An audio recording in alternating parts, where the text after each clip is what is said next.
Bonjour, aujourd'hui on va parler d'un élément essentiel en électricité comme en électronique. Il s'agit du transformateur. Ici on a plusieurs types de transformateurs, plusieurs configurations possibles. On verra ça juste après. Pourquoi le transformateur est aussi essentiel, aussi primordial? Prenons un exemple. Puisque s'il n'y a pas de transformateur, il n'y a plus d'électricité, il n'y a plus d'électronique, plus rien du tout. D'accord? Prenons un exemple. Sur la centrale EDF, par exemple, qui produit l'énergie. Et l'énergie sera transportée sur les 3 lignes. D'accord? Du lieu de production à celui de consommation. D'accord? Ici, c'est les maisons, les immeubles de consommation. Supposons qu'on a 100 km d'ici et là. Lieu de production et lieu de consommation, 100 km. Et que la centrale produit est capable de produire seulement une tension de 100 000 volts. 1000 volts plutôt. 1000 volts. Voilà, 1000 volts. Et on veut transporter cette énergie-là sous 1000 volts, à 100 km de distance. On veut que ici, là, ça reçoit 200 volts, 230. Nous, à la maison, là, ici, là, c'est 230 volts. On veut que, une fois le courant qui arrive, là, qui s'appuie ici, là, arrive jusqu'au consommateur. Là, c'est le courant I, et la tension, ça sera 230 volts, par exemple. D'accord? Et tu sais que il y a une perte par effet Joule lorsque le courant passe dans les lignes. D'accord? Et supposons que il y a une chute de tension de 10 volts seulement. 10 volts. 10 volts seulement. On n'a pas besoin de valeur réelle. 10 volts par kilomètre seulement. D'accord? Et bien, 100 volts pour 100 km, tu as 1000 volts. D'accord? Chaque kilomètre, tu as une chute de tension de 10 volts. Une perte de tension de 10 volts. Donc, 100 km de distance de longueur, là, d'ici à là, et il y a une chute de 1000 volts. D'accord? Et bien, ici, à là, tu produis 1000 volts, il y a une chute de 1000 volts au cours de route, et bien, à la fin, ici, tu as 0 volts. Tu n'as plus rien du tout. D'accord? Et pour éviter ce problème-là, on a recours au transformateur. À la sortie de l'usine, là, on met les transformateurs.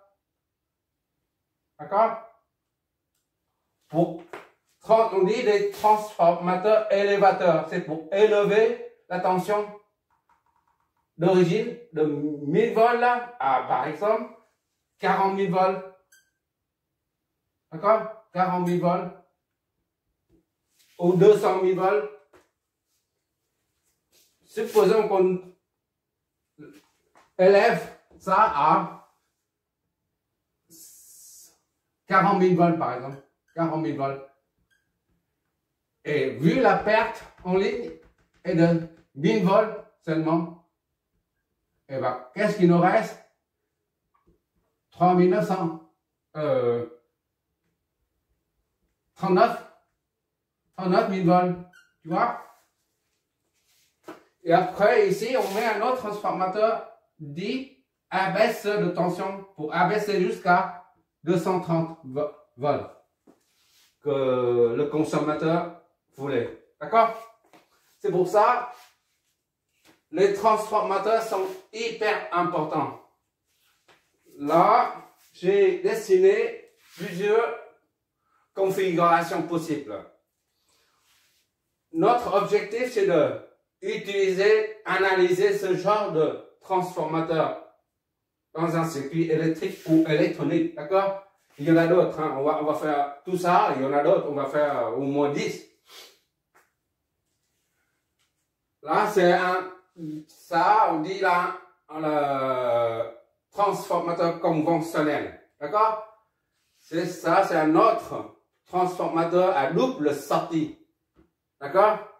Et ça, c'est un transformateur multiple. Tu vois? Il y a 2 entrées et plusieurs sorties.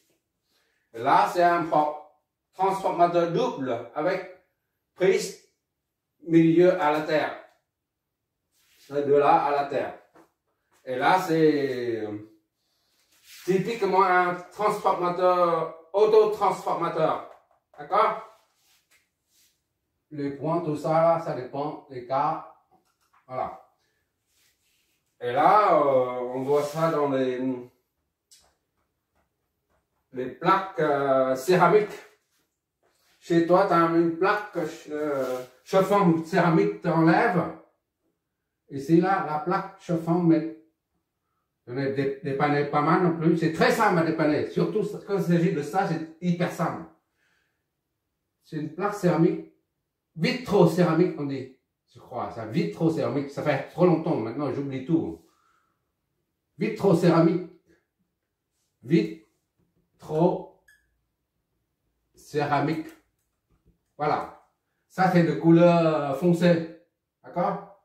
Dessus, tu as des foyers de cuisson. Voilà. Tu mets les casseroles dessus, là.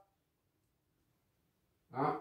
Mais il ne faut pas nettoyer avec des choses trop dures, sinon ça va créer des rayures et c'est pas bon. Là, si tu enlèves, tu dévisses, tu enlèves, tu verras des bobines dedans. Ça, c'est le principe qui est utilisé dans les plaques de cuisson vitrocéramiques. Voilà, ça c'est une vue globale de ce qu'on va faire. Et là, c'est la structure interne. J'ai mis ça, tu vois sur Internet, tu verras. Hein. Ça, je te montre à peu près, grosso modo, ce qui la structure interne d'un transformateur. Ça reflète celui-là, le transport conventionnel, d'accord? Ça, c'est la première bobine, d'accord? Ça, c'est le premier enroulement, première bobine. On dit ça, c'est primaire, ça, c'est secondaire, ou l'entrée ou sortie. Mais en général, on dit primaire, l'enroulement primaire, ou la bobine d'admittance primaire. Et là, l'enroulement secondaire, ou la bobine secondaire. Ici, c'est la primaire, la tension d'entrée. D'accord? Ici, tu as la tension d'entrée. Secteur 230, par exemple. D'accord? Tu branches sur le secteur. Et tu recueilles à la sortie une tension. D'accord?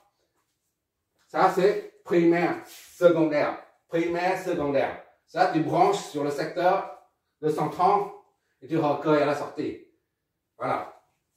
Et normalement, tu as un marquage dessus, soit une croix Saint-André dessus là, soit un point pour mettre en évidence. Ça représente ce transformateur dit conventionnel. Ça, c'est ce qu'on voit sur le schéma. D'accord? Sur le schéma électrique ou électronique, on voit ça.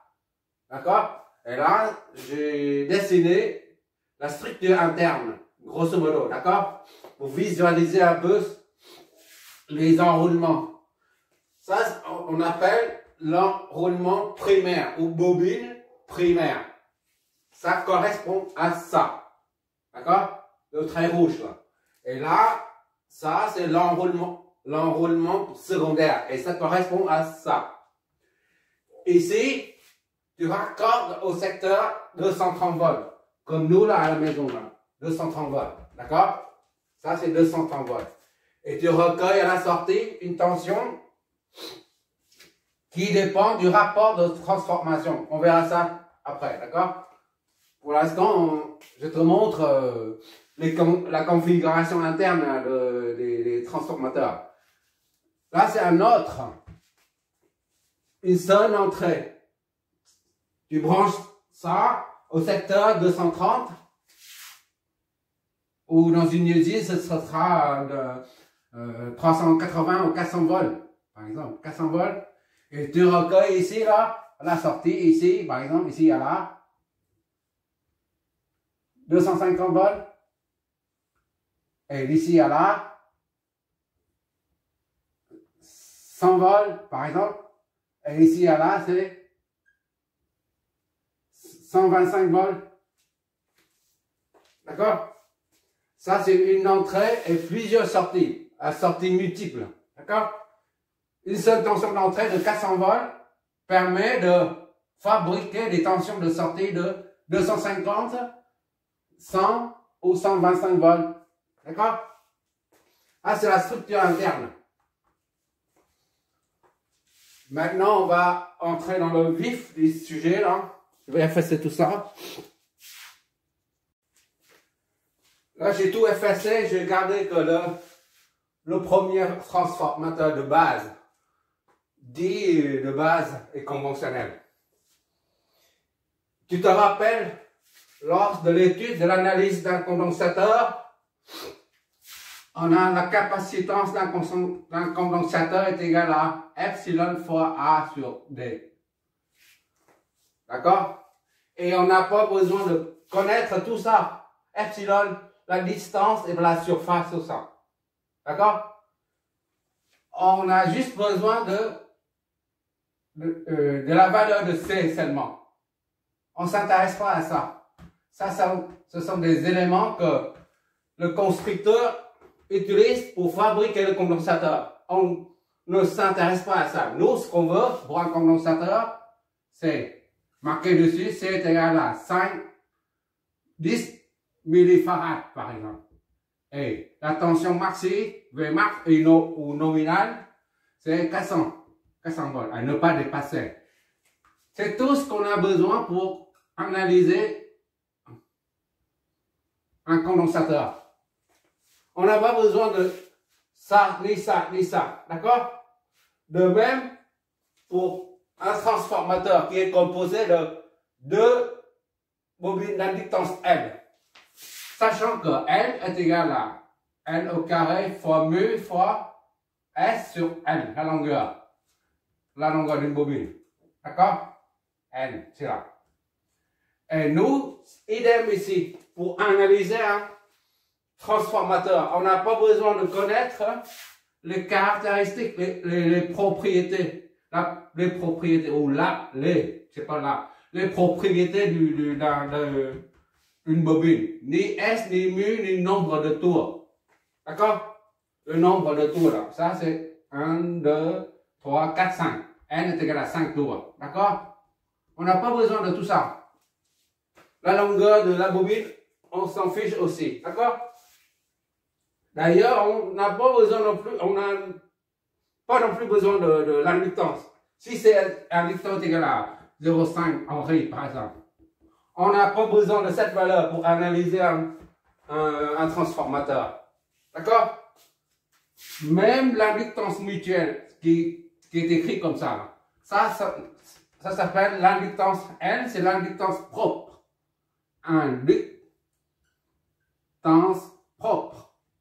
C'est-à-dire, on entend parfois dire c'est self, inductance, voilà, inductance, self, son nom est propre. Et M, c'est inductance mutuelle entre les deux bobines, d'accord? Les champs magnétiques, tout ça, bon. Mais tout ça, on n'a pas besoin ni de l'inductance propre, ni de l'inductance mutuelle, ni tout ça pour analyser un transformateur.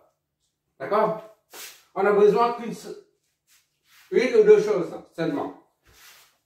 Je vais indiquer ici ce qu'on a besoin pour analyser un circuit à transformateur. D'accord? Inutile de développer des formules pour montrer que L est égal à machin et puis M est égal à bidule. Non, ça, on n'a pas besoin.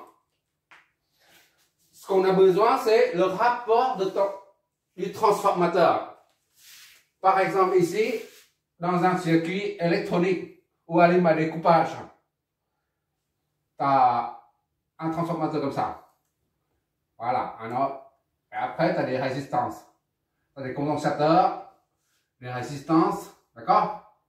Et un transistor, un MU, c'est un transistor à découpage. Ainsi de suite. Et un amplificateur opérationnel. Pour pouvoir analyser ce circuit-là, tu as besoin simplement du rapport du transformateur, baptisé N, d'accord? Et puis, le point de marquage. Le point de marquage, soit ici, soit là. C'est tout. D'accord? Le constructeur te dit, si tu vois un schéma comme ça, disons ça, c'est un transformateur qui est appelé AX, par exemple. Et si tu fais une recherche, tu verras que le transformateur AX a une capacité, une puissance apparente qui est de 120 1220 volts ampères. Voilà.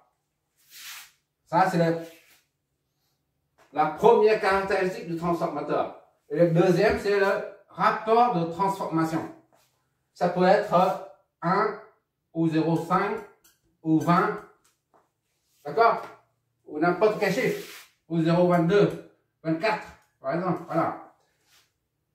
Tu as besoin que ces deux valeurs pour analyser ce circuit-là. Tu n'as pas besoin de l'inductance de la bobine, ni l'inductance mutuelle. D'accord? Tu n'as besoin que ça pour pouvoir analyser un circuit à transformateur. D'accord? Et bien sûr, une règle fixée par les constructeurs. Que les simulateurs et nous, on va suivre cette règle-là pour déterminer la polarité et le sens des courants, les tensions, tout ça. On y va.